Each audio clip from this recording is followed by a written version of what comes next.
I had my views before all this that I was tired of COVID, of course. I had COVID fatigue. I was sick of everything. Open it up. I was done. I wanted my family back. I wanted my get-togethers back. I wanted my friends back like everybody. And I was vocal about it. I couldn't have been more wrong. I couldn't have been more wrong. It started in my office. There was an outbreak in our office. I was the first one in my family to test positive. Tuesday, we found out that my husband and my oldest daughter were positive. Warren and I really started to decline together. We were both struggling to breathe, coughing, aching, extreme fatigue.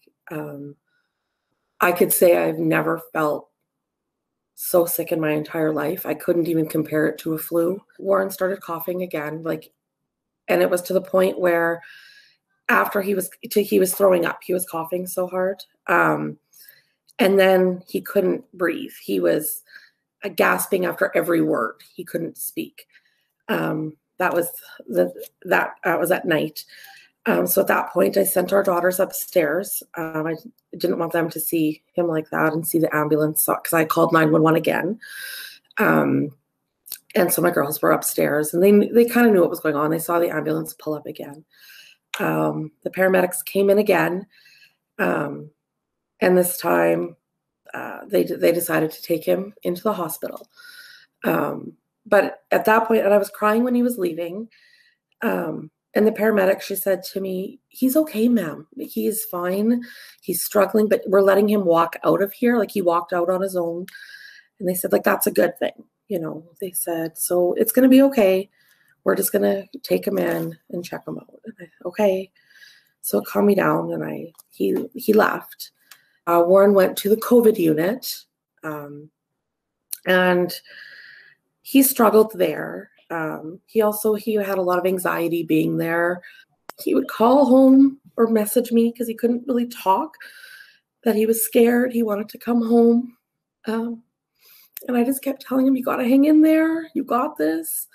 I'm with you. And that was the last time I actually talked to him. That night or early morning, he declined. I don't know exactly what happened at that point. He was panicking. He couldn't breathe. He was coughing.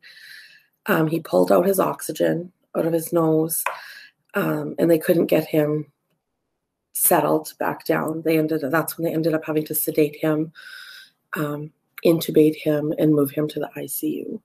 A veteran from ICU called back and told me Warren had a major stroke that they knew was quite significant.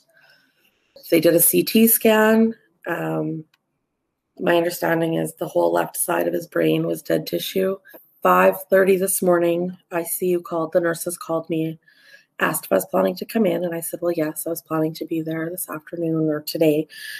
And they said, we need you to come in sooner. He's not going to make it till this afternoon. As soon as I got there, I geared up into PPE, got in the room, and I stayed with him. My girls got to talk to him and say goodbye. And then after I hung up, everyone left me alone with him. It was maybe 5-10 minutes after.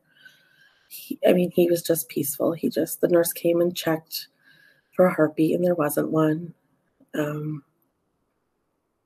So at that point, I stayed with him for probably about an hour by myself, just him and I, and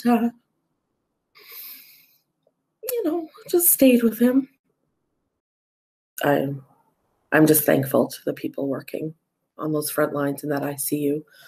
Those doctors and nurses are going through absolute hell with a smile on their face.